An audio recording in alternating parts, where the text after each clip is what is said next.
Ivan Yefremov. Thais of Athens, Chapter 1.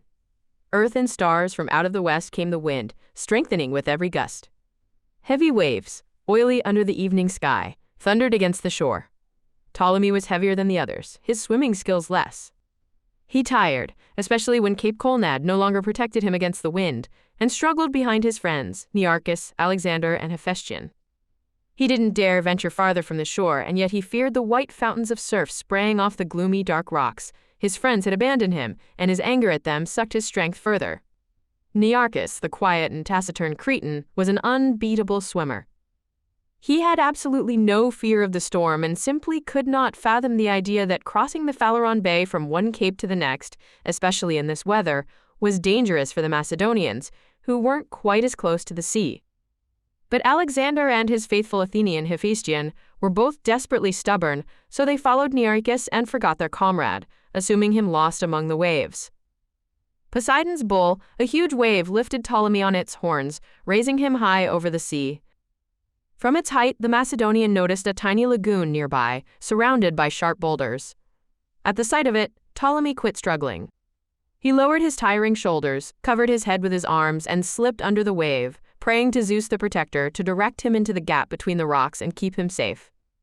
The waves scattered with a deafening roar, tossing him farther onto the sand than an ordinary wave would have. Temporarily blinded and deafened, Ptolemy wiggled and crawled a few pieces, carefully struggled to his knees, then finally stood.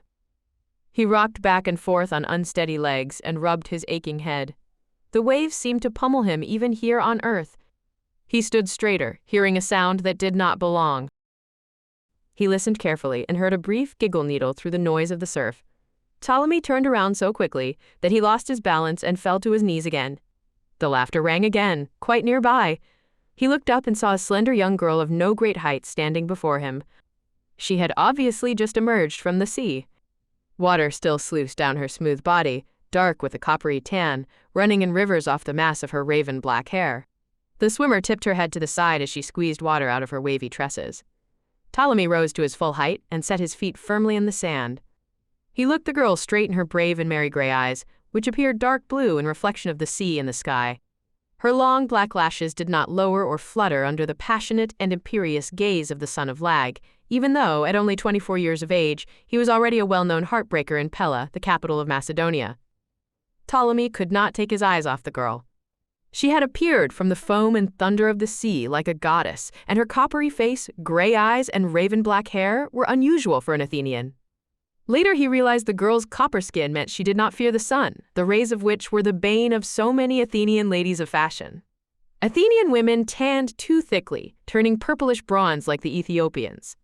For that reason they avoided appearing outdoors without cover. But this girl was like the copper-bodied Circe, or one of the legendary daughters of Minos with blood of sunlight, and she stood before him with all the dignity of a priestess. No, of course she was not a goddess or a priestess, this small young girl. In Attica, as in most of Hellas, priestesses were chosen from the tallest fair-haired beauties. But from where did this girl's calm assurance come? She stood regally, as if she were in a temple and not standing naked before him on an empty shore. He wondered vaguely if she, too, had left her clothing at the distant Funt Cape. Caritas, who bestowed magical allure upon women, frequently appeared as girls, but they were an inseparable threesome. This girl was alone. Before Ptolemy could guess any longer, a female slave in a red chiton appeared, emerging from behind a rock. She deftly wrapped the girl in a sheet of coarse fabric and started drying her body and hair. Ptolemy shivered. He had warmed up while struggling against the waves, but now he had cooled off. The wind was brisk, even for a Macedonian who was hardened by stern physical upbringing. The girl tossed the hair away from her face and suddenly whistled through her teeth as if she were a boy. The whistle surprised Ptolemy and he frowned. The sound appeared both disdainful and obnoxious, completely unfit for her feminine beauty. Apparently in response to the whistle, a small boy appeared and glanced cautiously at Ptolemy. The Macedonian, who was observant by nature and had developed this ability further while studying under Aristotle, returned his inquiring stare. He noticed the boy's fingers clutch the hilt of a short dagger which was hidden in the folds of his clothing. The girl said something in a voice too quiet for Ptolemy to hear over the splash of the waves, and the boy ran off. He returned and approached Ptolemy with greater trust this time, handing him a short cape. Ptolemy wrapped it around himself, then, obeying the girl's silent request, turned so he faced the sea. As he turned, he heard the farewell, "Hair!" called from behind his back. Ptolemy spun on his heel and rushed toward the stranger, who was fastening her sash after a Cretan fashion, around her waist instead of beneath her breasts. The cinched waist was just as impossibly slender as those of the ancient women of the legendary island. He shouted, "Who are you?" The merry gray eyes squinted with restrained laughter. "I recognized you right away, even though you looked like a wet bird." "You are a servant of the Macedonian prince. Where did you lose him and the other companions?"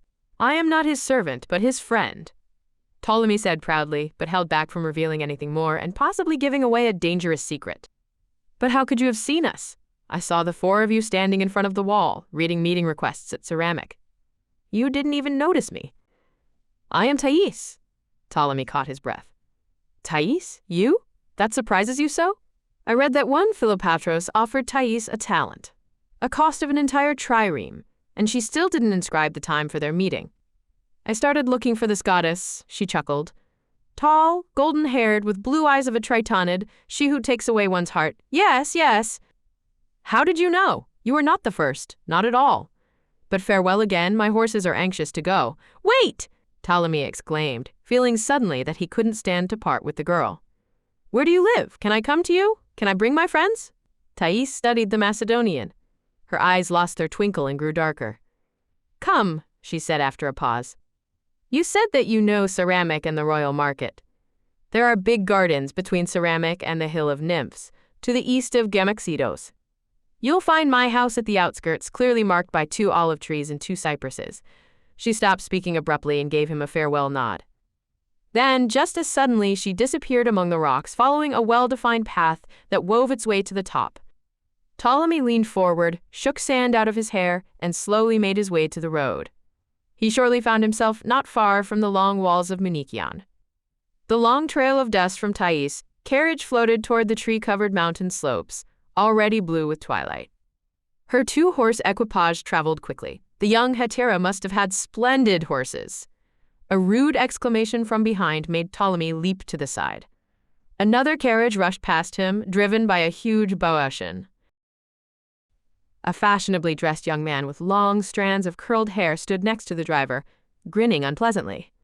He lashed Ptolemy with a long-handled whip, scorching the Macedonian's barely clad body. The offender obviously didn't know he was dealing with an experienced warrior. In a flash, Ptolemy grabbed one stone from the many on both sides of the road and tossed it after the carriage. The stone hit the Athenian in the neck just below the back of his head, and it was only the speed of the departing carriage that allowed the impact to soften. Still, the man fell and would have rolled out had his driver not grabbed him and slowed the horses. The driver showered Ptolemy with curses, yelling that he had killed the wealthy citizen Philopatros and ought to be executed. The enraged Macedonian tossed away his cape and reached for a boulder. The one he chose weighed at least a talent, and he lifted it over his head and started toward the carriage. The driver, taking stock of the Macedonian's powerful muscles, lost his desire to fight and drove away, still supporting his master who was coming around. While he drove, he yelled back at Ptolemy, cursing and threatening as loudly as his booming voice would allow. Ptolemy calmed down and tossed the boulder away. With an exasperated sigh, he picked up the cape and resumed walking along the shore path. He followed it up an overhang where it took a shortcut across a wide loop of the carriage road. As he walked, he thought about the man on the carriage. Something in his memory kept bringing back the name, Philopatros. That was what the driver had shouted out. Was Philopatros the one who had written an offer to Thais at ceramic? Ptolemy grinned. Apparently he had acquired a rival in his offender. The Macedonian could not offer a talent of silver to the hetaera for a brief liaison, that much was true. A few minas, perhaps. He had heard too much about Thais to simply give her up. Despite her 17 years of age, Thais was considered to be an Athenian celebrity. For her skill as a dancer, her superior education and particular attractiveness, she was nicknamed a 4th Charita. The proud Macedonian would never have asked for money from relatives. Alexander, being the son of King Philip's rejected wife, couldn't help his friend either. The trophies after the battle at Chaeronea hadn't amounted to much. Philip, who took great care of his soldiers, had split everything in such a manner that the prince's friends got no more than the last infantrymen. Then Philip had sent Ptolemy and Nearchus into exile, separating them from his son. The three had only managed to meet here, in Athens, when Alexander had called them. That was after Philip dispatched him and Hephaestion to explore Athens and establish themselves there. And while the Athenian wit said, "A wolf can only produce a cub," Alexander's true Hellenic beauty and remarkable intelligence made an impression with the experienced citizens of Athens, the Eye of Hellas, the mother of arts and eloquence. Ptolemy considered himself to be Alexander's half-brother. His mother, the famous hetaera Arsinoe, was once close to Philip and was then married off to the tribal leader Lag, or Hare. Lag was a man with no great accomplishments, but was of noble origin. Ptolemy had remained in the Lagid family and was envious of Alexander for some time, competing with him in both childish games and military training. Once he'd grown up, he couldn't help but appreciate the prince's remarkable abilities. He became even more proud of their secret blood relation, which his mother had told him about, but only after a terrible vow had been made. And what of Thais? Well, Alexander had long since given Ptolemy supremacy in matters of eros. As much as Ptolemy was flattered by it, he could not help but admit that had Alexander wanted, Alexander could rule among the countless swarms of Aphrodite's admirers. But Alexander wasn't at all interested in women, which worried his mother, Olympias. She was a divinely beautiful priestess of Demeter and was considered a sorceress, a seductress, and a wise ruler of sacred snakes. Despite his courage, daring, and constant philandering with all manner of women, Philip had always been wary of his splendid wife and joked that he was afraid he might someday discover a terrible serpent in bed between himself and his wife. There were persistent rumors, no doubt sustained by Olympias herself, that Alexander wasn't even a son of one-eyed Philip, but that of a deity to whom she gave herself in a temple one night. Philip felt stronger after his victory at Chaeronea. On the eve of his being elected a military leader of the union of all Hellenic states in Corinth, he divorced Olympias and married young Cleopatra, the niece of an important tribal leader in Macedonia. Olympias, for all her foresight and cunning, managed to make a mistake after all and was now dealing with the consequences. Alexander's first love occurred at 16, when masculinity first arose in him. She was an unknown slave from the shores of the Black Sea. The young man was a dreamer, enraptured by the adventures of Achilles and the heroic deeds of the Argonauts and Theseus. The fair-haired Amazon girl who captured his attention was barely covered by a short exomida and carried her baskets proudly, as if she were not a slave but a warrior princess striding through the vast royal gardens in Pella. Alexander's meetings could not have remained secret. Spies watched his every step on Olympias, orders. His mother, imperious and dreaming of greater power, could not allow her only son to pick his own lover, especially when he chose one from the disobedient, barbaric Black Sea people. No. She would give him a girl who would be an obedient executor of Olympias' will, so that she could influence her son even through love of another woman. She ordered the slave caught, her long braids cut short, and had her taken to the slave market in the distant city of Meliboea in Thessaly. Olympias did not know her son well enough. This heavy blow destroyed the temple of the dreamer's first love.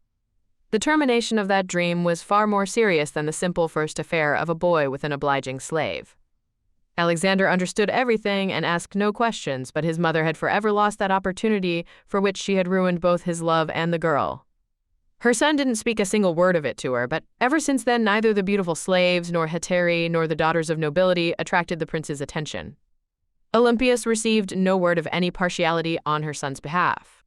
Ptolemy, unafraid of Alexander's competition, decided he would come to visit Thais with his friends, including the mischievous Hephaestion, who knew all Athenian hetaerae.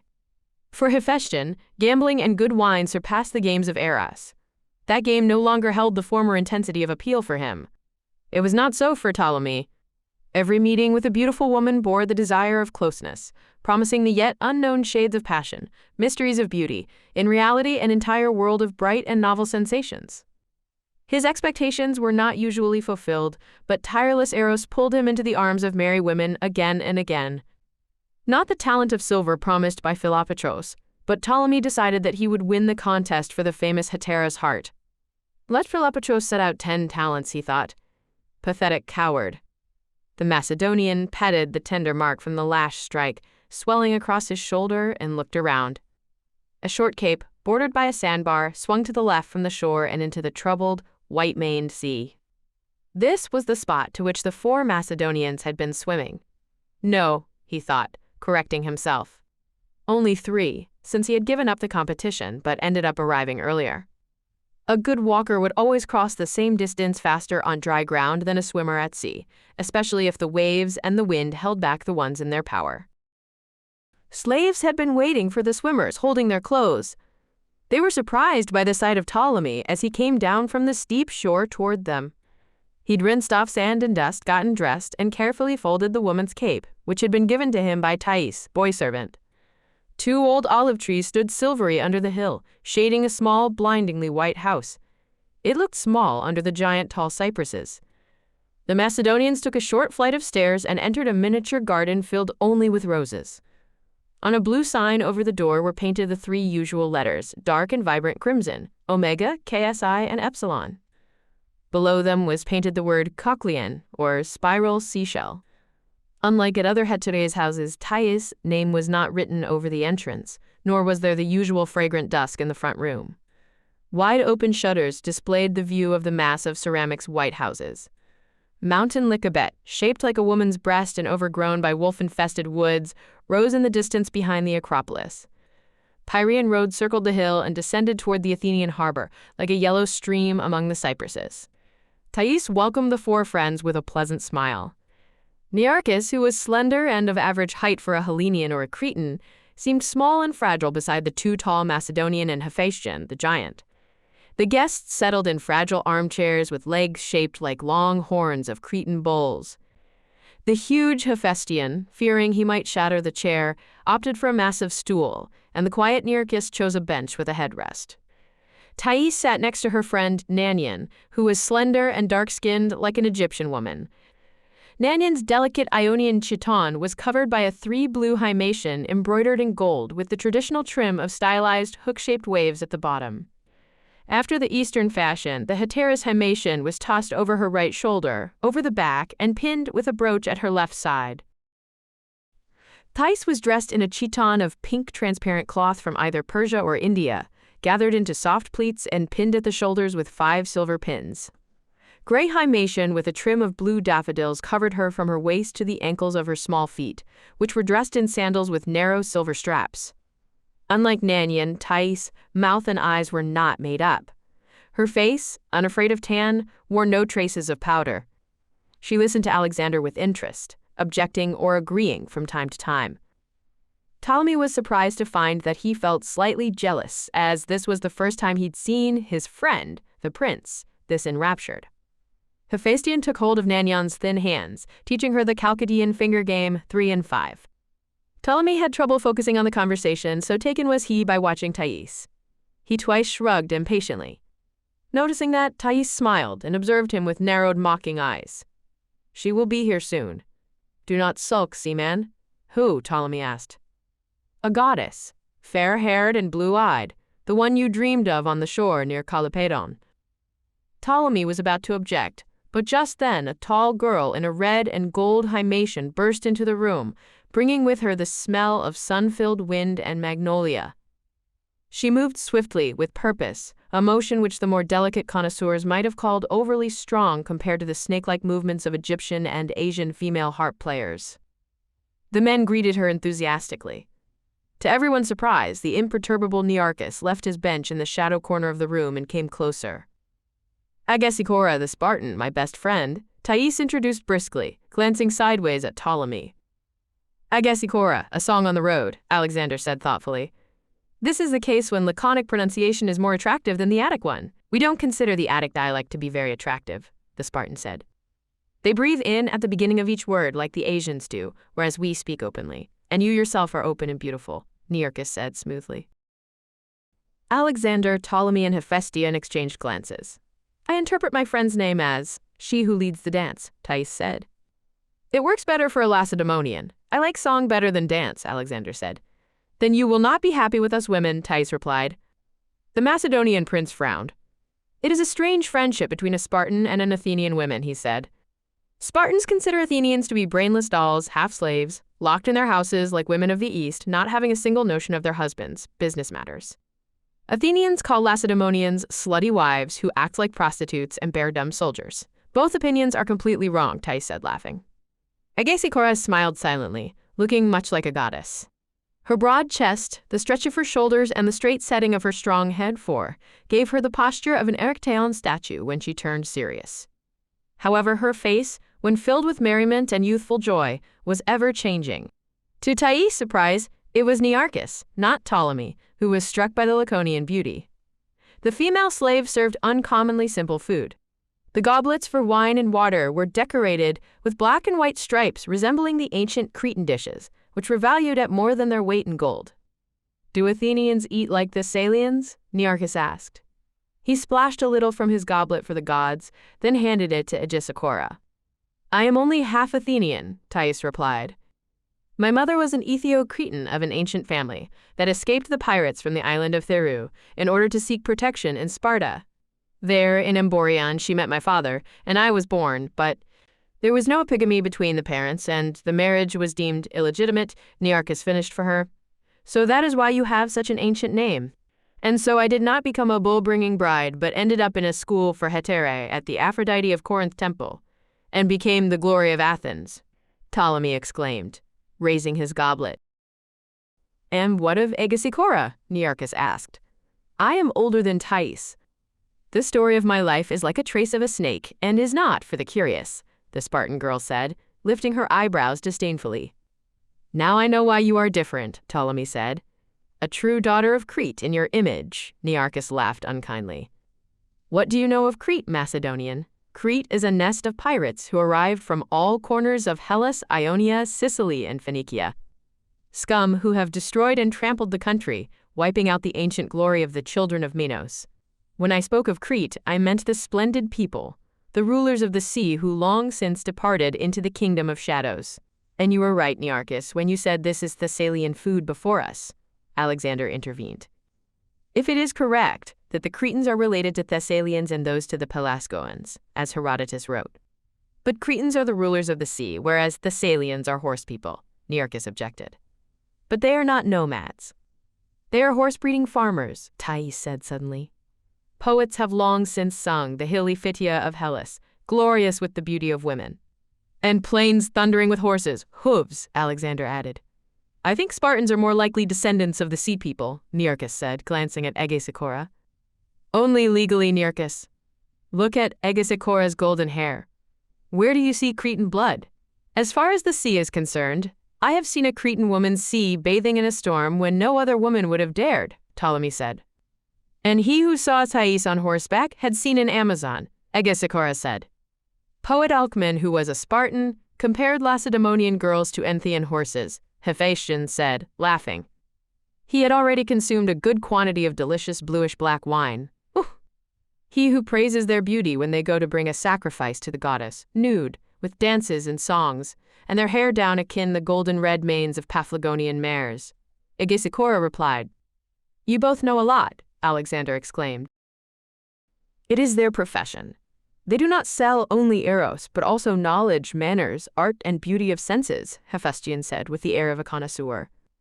"Do you know," he teased, "what is the highest class hetaera in the most splendid city of arts and poetry in the entire Ecumene? The most educated among scholars, the most skillful dancer and reader, the inspiration to artists and poets, with the irresistible allure of feminine charm? That is Egesikhora." "What of Thais?" Ptolemy interrupted. "At 17, she is a celebrity. In Athens, that is well and above many great warriors, rulers, and philosophers from other countries. And you cannot become one, lest the gods gift you with an insightful heart to which senses and the essence of people are open since childhood, the delicate sensations and knowledge of true beauty far deeper than most people possess." "You speak of her as if she were a goddess," Nearchus said, displeased that Hephaestion set the Spartan girl below Thais. "Can't you see? She does not even view herself that way." "That is a true mark of spiritual height," Alexander said, then fell deep into thought again. The Spartan's words of long manes awoke in him the longing for the black-flanked, white-faced Bucephal. Athenians here cut their horses' manes, making them stick up like stiff brushes. That is to make sure the horses don't compete with the Athenian women, among whom thick hair is a rarity, Egesikhora joked. That's easy for you to say, Nanyan said. She had been quiet to this point, but now joined the conversation. Considering the Spartan women's hair is as legendary as their freedom. Had 40 generations of your ancestors walked around with bare hips, wearing linen peploses and chitons year-round, then your hair would have been just as thick. Why are you called phenomerous? Those who show their hips? Ptolemy asked. Show him how a Spartan woman is supposed to be dressed in her country, Thais said to Egesikhora. Your old peplos has been hanging in my opisticella since we staged a scene from Cadmean folklore. Egesikhora quietly went into an inner room of the house. Nearchus watched her until she disappeared behind a curtain. Fate sends us many strange gifts, Hephaestion muttered mischievously, winking at Ptolemy. He put his arms around the shy Nanyan and whispered something to her. The hetaera blushed and obediently offered her lips for a kiss. Ptolemy tried to hug Thais, moving closer to her as soon as Alexander went to the table. Wait till you see your goddess, she said, and pushed him away. Ptolemy obeyed without question, wondering how this young girl was able to charm and rule him at the same time. Egesikhora did not keep them waiting long. She reappeared in a long white peplos, completely open along the sides, and held in place with a single woven tie at the waist. Strong muscles rippled under the smooth skin. The Lacedaemonian's hair flowed like gold down her back, curling into thick tendrils below her knees, forcing her to lift her head higher, thus opening her strong jawline and powerful neck. She danced the hair dance komatik for them, accompanying herself with her own singing, rising high on tiptoe and resembling the splendid statues by Callimachus, those of the Spartan dancers who undulated like fire, as if they were about to take off in their ecstasy. A general sigh of admiration met Egesikhora, who twirled slowly, relishing the power of her own beauty. The poet was right, Hephaestion said, pulling away from Nanyan. There is a lot in common with the beauty and power of a thoroughbred horse. Anthropodists, the kidnappers of the free people, tried capturing Egesikhora once. There were 2 of them, big men. But Spartan women are taught to fight, and these 2 thought they were dealing with the delicate daughter of Attica, destined to live in the women's half of the house, Thais said. That was their mistake. Egesikhora, not even slightly flushed from her dance, sat next to her and hugged her friend. She paid no attention to Nearchus, who was gazing lustfully at her legs. Alexander rose reluctantly. Hair, Cretan. I wish I could love you and talk to you. You are uncommonly smart. But I must go to Kinosargos, the temple of Hercules. My father ordered me to Corinth, where there will be a great gathering. He is about to be elected the main warlord of Hellas, the new union of polices, without the stubborn Sparta, of course. Are they separating again? Thais exclaimed. What do you mean again? It has happened many times. I was thinking about Chaeronea. Had the Spartans united with Athens, then your father would have lost the battle and escaped into the Macedonian mountains. And I wouldn't have met you, Alexander said with a laugh. What did this meeting today give you? Thais asked. The memory of your beauty, she smiled. It's like bringing an owl to Athens.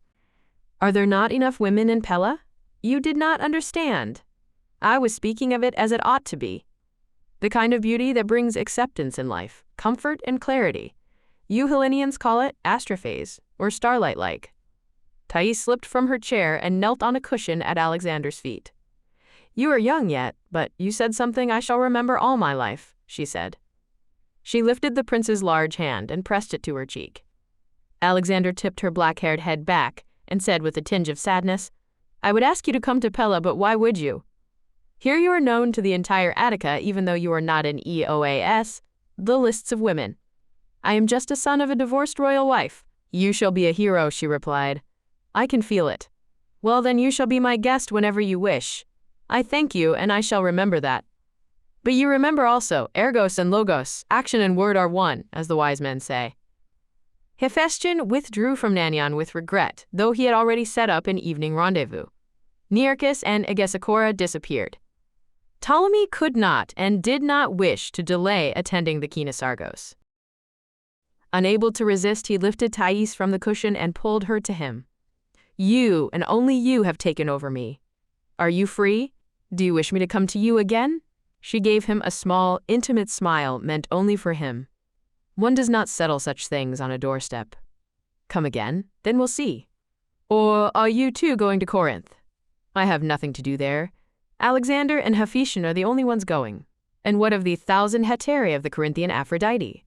They serve the goddess and do not charge. I already said, and can repeat myself.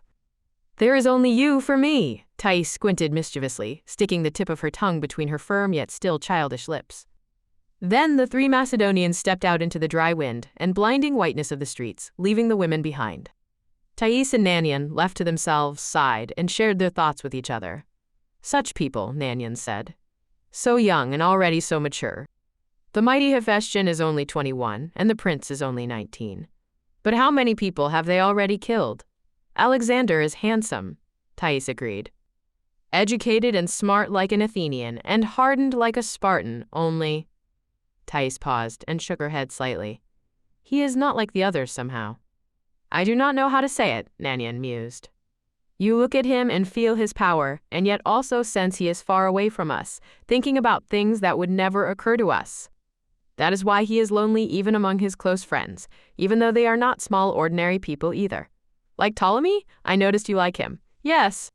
He is older than the prince, but closer, and can be understood through and through.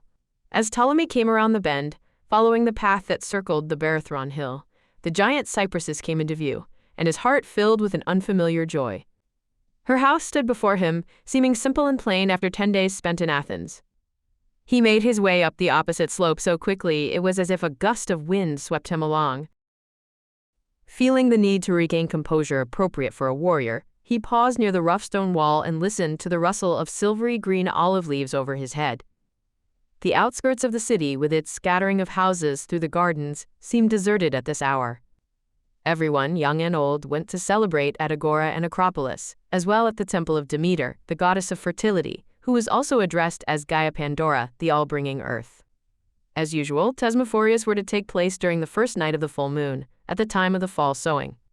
Today, people celebrated the end of plowing, one of the most ancient holidays of the farming ancestors of the Athenians, who were no longer involved in this most honorable of labors, caring for Gaia's face. That morning, Thais had passed a message to Ptolemy through Egesikhora and Nearchus. The message had stated that he was to come to her at sunset. Realizing what the invitation implied, Ptolemy became so anxious that even Nearchus was surprised, having long since acknowledged his friend's supremacy in matters of love. Nearchus had also changed since his meeting with the Spartan beauty. Glumness he had so often displayed since childhood had vanished. Playful mischief, so typical for his people, peeked from under the shield of steady self-possession he had adopted so many years before, when he had found himself a child slave in a strange country. Cretans had a reputation of being liars and traitors because, since they worshipped the great goddess, they were certain of the mortality of male gods. By having shown Zeus, tomb to the Hellenians, they had committed a terrible sacrilege. Nearchus said Hellenians themselves had lied about Cretans, and there wasn't a more faithful or reliable man than Nearchus in all of Pella. Therefore, the message he passed from Thais could not possibly have been a joke. The sun was setting slowly. Ptolemy felt ridiculous standing at Thais' garden gate, but he wanted to fulfill her wishes to the letter. He slowly lowered himself to the still warm earth until he sat, leaning against the stones of the wall. He waited with the inexhaustible patience of a soldier, witnessing the last glimmer of sunset as it faded at the top of Egelion, watching the dark trunks of the olive trees dissolve in the dusk. After a time, he glanced over the shoulder at the closed door, barely outlined under the overhang of the portico, and decided it was time. Anticipation made him shiver like a boy, as if he were sneaking to his first date with an obliging slave. Ptolemy flew up the steps, knocked on the unlocked door, then entered without waiting for an answer. Thais stood in the doorway, lit by a double-wick lantern which hung from a bronze chain. She wore a dark examita, short, as an Amazon would wear. A ribbon the same color as her chiton held together the tight curls of her hair at the back of her head. Even in the faint light of the oil lamp, Ptolemy noticed the young woman's cheeks were flushed, and folds of fabric over her high breasts rose and fell from breathing quickly. Her eyes, almost black in her shadowed face, looked straight at Ptolemy, freezing him on the spot. Like Athena Lemnia, Ptolemy thought, admiring her. Thais stood, serious and focused like a warrior before battle.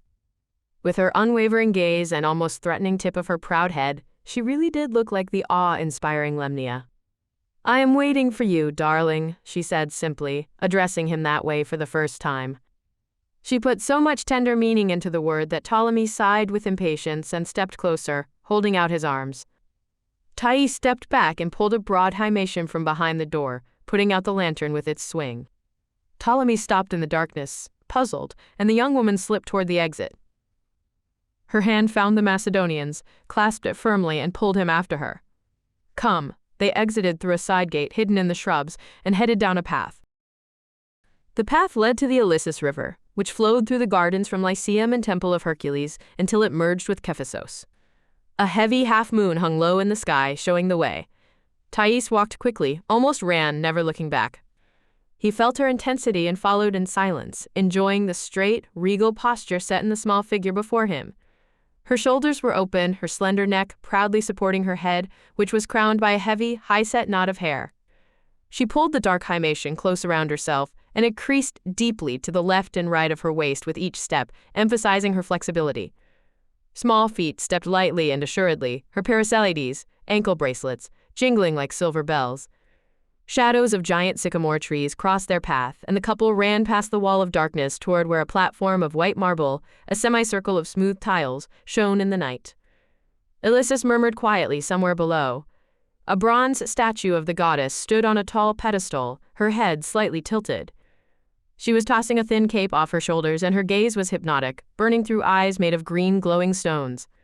A peculiar expression of both compassion and sincerity, rare for a deity, combined in the omniscient gaze, adding to its mysterious depths. It seemed as if the goddess were descending toward the mortals with the goal of telling each of them their own secret in the silence and loneliness of the starry night. This was Aphrodite Uranus in the gardens, famous all around Hellas. In her left hand, the goddess held a large rose, a symbol of feminine essence, the flower of Aphrodite and love. Her strong body, outlined by the folds of her peplus, was in a state of calm emphasis. Her garment, unusually open on one shoulder according to an ancient Asian or Cretan standard, left her breasts bare, high, closely set together, and wide like wine casks. Their sensual power was in sharp contrast to the inspired mystery of the face and the restrained pose of the heavenly Aphrodite. Of all Hellenic artists, Alcman was the first to succeed in combining the ancient power of sensual beauty with the spiritual ascent, creating a religious image of irresistible allure and filling it with the promise of flaming happiness. The goddess, mother, and Urania in one. Thais approached the goddess reverently. She whispered something Ptolemy couldn't hear, then hugged the legs of Alcman's famous creation. Afterwards, she paused at the feet of the statue, then suddenly pulled back toward the motionless Ptolemy. Leaning against his powerful arm, she peered silently into his face, trying to find the right response. Ptolemy sensed that Thais was searching for something, but could do nothing but continue to wait for her, wearing a puzzled smile. Suddenly, she leapt onto the middle of the marble platform, clapped her hands thrice, then started singing Aphrodite's anthem. She sang with an emphasized rhythm, the way it is sung in the goddess temples before the entrance of the sacred dancers. Quote, ellipsis, smile never leaves her sweet face, and the goddess, flower is lovely, she sang, approaching Ptolemy in the measured movement of the dance. He grinned, watching her. Goddess, accept this song and set Thais on the fire of passion. Ptolemy thundered and grabbed the girl. This time she didn't pull away. She wrapped her arms around his neck, pressing herself against him. The hymation fell, and Thais' firm body felt warm through the thin fabric of her chiton. You, soldier, know Aphrodite's anthems, she whispered, sounding surprised. But do not ask the goddess about fire. You might burn in it. Then. Ptolemy found Thais' lips, but the young hetaera pushed against Ptolemy's broad chest, drawing away. Let's go further, she said, out of breath. I purposefully waited until this day. The bulls were taken to the mountains today. So what? Ptolemy asked, not understanding the significance. Thais rose on tiptoe and whispered into his ear. I want to be yours. And I want to become yours by the ancient ritual of the Athenian farmers in a freshly plowed field. In a field? What for? At night, on a thrice plowed field, to take Gaia's life-bringing power into me, To awaken it. Ptolemy smiled, then squeezed the girl's shoulders, silently agreeing with her. Thais headed along the river downstream, then turned north toward the sacred Elysian road, Ptolemy right behind her. Deep darkness settled in the Ilissus Valley, as the moon vanished behind the crest of the mountain. "How can you see the way?" Ptolemy asked. "Do you know it?" "I do. We are going to Skiron's field. Women celebrate the holiday of Demeter the lawbearer there at full moon." "Are hetaera allowed to participate in Thesmophorius? And what happens at Skiron's field? I'll try to make it there if I am still in Athens during full moon." "No, you won't." "You can't. Only young women are allowed access there on the night of Thesmophorius after the torch run." "Then how did you find a way?" "It was before I became a hetaera. After the torch run, Demeter's priestesses picked me as one of the 12. And when the celebration was over for the uninitiated, we ran in the nude, in the middle of the night, for 30 stadiums that separate the field from the temple." "And then?" "I cannot tell you. It's a female mystery, and we are all under a terrible oath. But it's something I will remember for the rest of my life. And the run across the field is unforgettable. You run under the bright moon, in the silence of the night, along with swift and beautiful friends. It was like we ran while barely touching the ground, because our entire bodies are like a string waiting for the goddess, touch. The branches touch you in passing, the light wind cools your burning body. And when you pass the menacing road crossings, watched by Hecate's guardians, Thais stopped speaking, as if she felt too exhilarated to tell more. "Go on. You tell it so well," Ptolemy insisted. "It's only that there is a feeling of freedom from everything. You stop and your heart is beating fast. You spread your arms and take a deep breath, and it seems as if in one more second you'll fly away, into the scent of grass, woods, and sea. That you will dissolve in the moonlight, like salt dissolves in water, like chimney smoke dissolves in the sky. There is nothing separating you from Mother Earth. You are her and she is you." Thais picked up the pace again and turned left. A dark band of trees appeared, bordering the field from the north. Everything around was silent, save for the rustling of the wind carrying the scent of time. Ptolemy could clearly see Thais, but nothing further in the distance. They stood listening to the night which wrapped around them like a black blanket, then finally descended from the path and stepped onto the field. The soil was fluffy after having been plowed many times, and their sandals pressed deeply into it. Finally, Thais stopped, sighed, and tossed off her himation. While Ptolemy watched, she lifted her hands to her head, loosed the ribbon, and let her hair down. He came close, and she went to him in silence.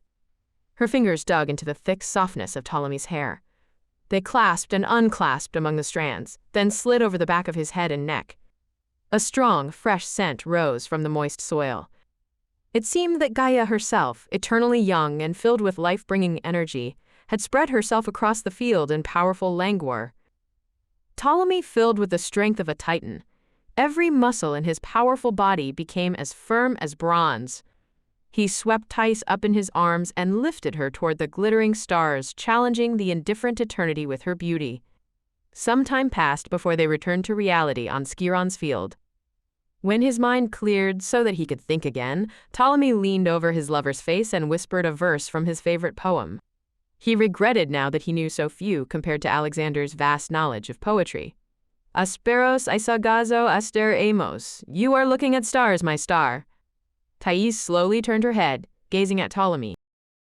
Ptolemy saw her eyelashes, strands of hair on her forehead, and dark circles around her eyes, and wondered again at her beauty. "You are well educated, darling. My countrymen are stupid to consider Macedonians to be barbaric mountain men. But I understand. You are removed from Urania. You would be happier with Gaia." He looked around.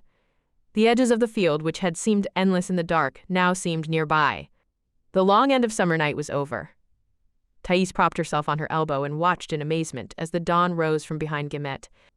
Bleating of the sheep could be heard from a grove below. Thais rose slowly and stretched toward the first rays of the sun, which emphasized the reddish copper tone of her skin. Her hands rose to her hair in an eternal gesture of a woman, a guardian and bearer of beauty, exhausting and appealing, vanishing and reappearing again, as long as humanity exists. Thais wrapped her himation around herself as if she were cold, and slowly walked with her head thoughtfully lowered until she was beside the proud Ptolemy.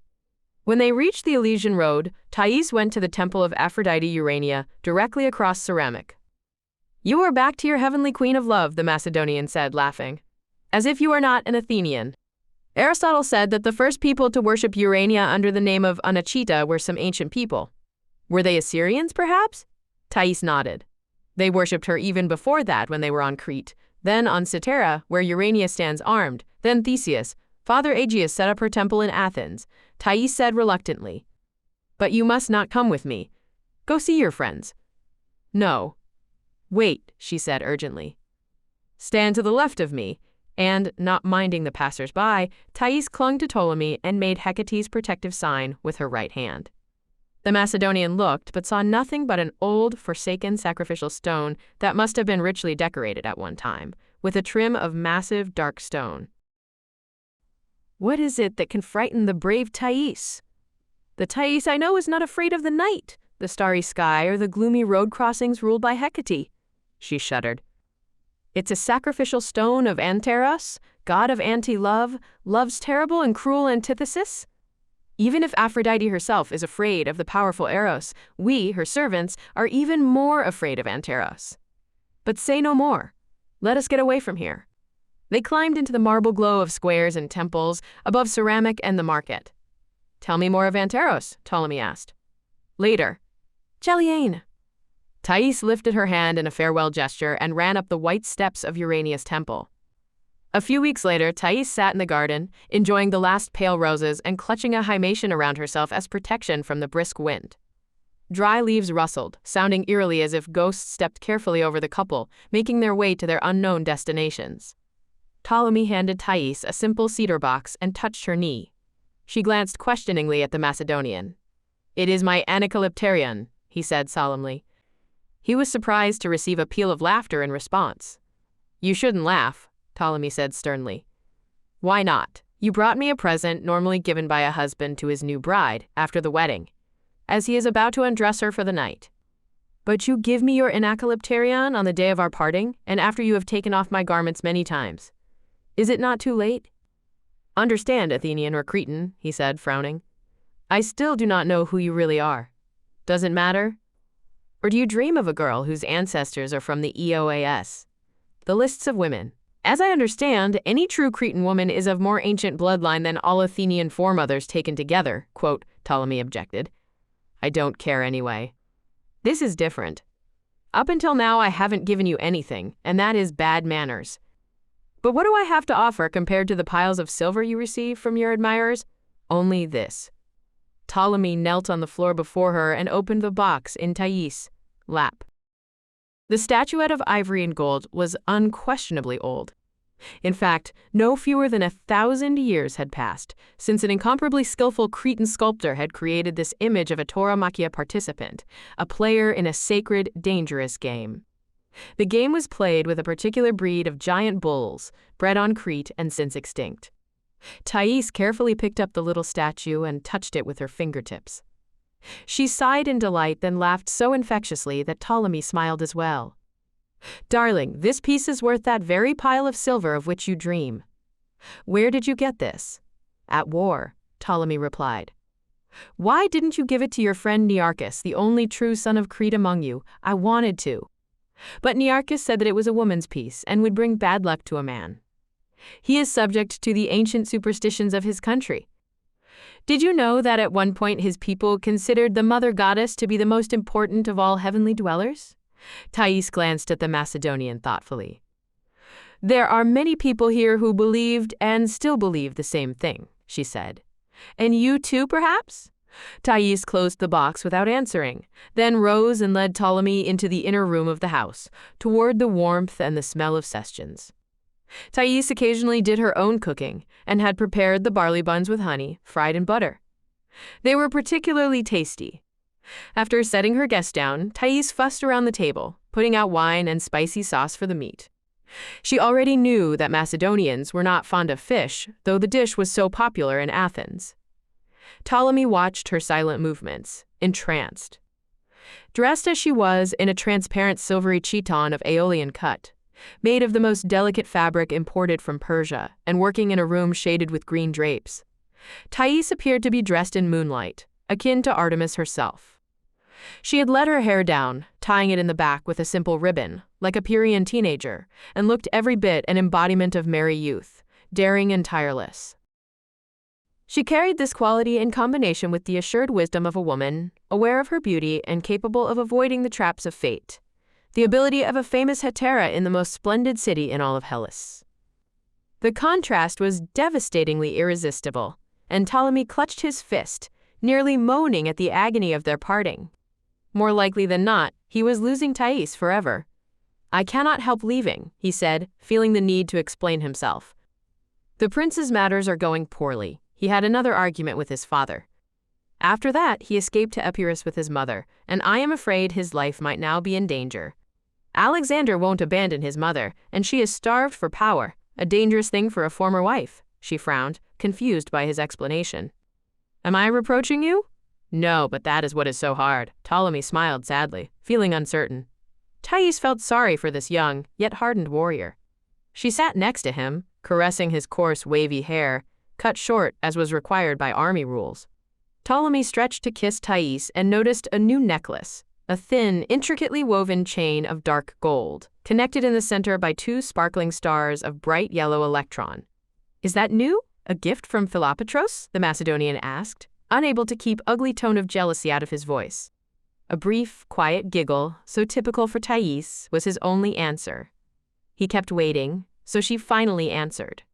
"Philopatros or any other must earn the right to give me another star. I don't understand." "What right? Each one gives whatever he can. Not in this case." "Look carefully," Thais said. She took off the necklace and handed it to Ptolemy. Each star was one dactyl across. It was decorated with 10 narrow, faceted rays and a letter kappa in the middle, which also meant the number 10. Ptolemy returned the necklace and shrugged, puzzled. "Forgive me," she said. "I forgot that you are from Macedonia and may not be familiar with hetaera traditions, although your mother, Arsinoe, wait. I recall something. Isn't it a kind of distinction? In love, and Kappa? It's not only a number, but also the name of the goddess Kotito. She was honored in Phrygia, in Corinth, and along the southern shores of the Black Sea. You may add a third star. Aphrodite Megonatida." "I didn't know, and I won't have time to give it to you," she smiled. "I'll do it myself." "No. I'll send you one from Pella if the gods look upon Alexander and myself. Our destinies are woven together. Whether we burst into the Ecume or go underground, we'll do it together. I believe in Alexander. His purpose is unknown, but he has power uncommon among ordinary people. And I don't. Not exactly like he has, but I am glad of it. You are my strong, smart, and brave warrior, and you might even become a king. I shall be your queen. I swear by the White Hound of Hercules, you will be. Someday. I am ready," she purred. Thais moved closer to Ptolemy and both stopped looking ahead into the unknown destiny. From the immeasurable distance of the future, time flowed in a slow current, unavoidably and steadily moving into the past. Their meeting came to its end. Then Thais stood in the doorway, and Ptolemy, unable to pull away from his lover, was urged ahead by the need to hurry to Gidaphineus, to Nearchus, where they had been ordered to bring their horses. He had no idea that the punctual, reliable Cretan was only just rushing along the streets of Ceramic with his head lowered after his parting from Egesikhora. "You didn't tell me what would happen if Alexander remained alive and became a king after his father," Thais said. "There will be a long road, then war, then road again. Help us, Athena Kalusia, the goddess of all roads." "Alexander dreams of reaching the end of the world, the dwelling of gods where the sun rises. And Stagirides Aristotle encourages his desire by all means necessary. And will you go with him? To the end." "Thais, would you go with me? Not as with a soldier, but as with an army leader. I have always dreamed of distant countries, but such travels are unachievable to us women by any means other than in a carriage of a victor." "Be a victor, and if I am still dear to you," Ptolemy had to leave. When he had long since disappeared behind a distant house, Thais still watched the road. It wasn't until her slave touched her, reminding her that her bath was prepared, that she returned to reality. Ptolemy, struggling with the ache of leaving his love, walked briskly, not allowing himself to glance back at Thais. It was an ill omen to look over one's shoulder when leaving. He didn't even look at her marble copy, one of the girls on a balcony of the temple of Nika the Wingless. She was one of the statues in an ancient peplos, her head thrown eternally back as if she were about to dash forward, and she resembled his beloved. Until now, the Macedonian had never passed the temple, without pausing to glance at the bas relief.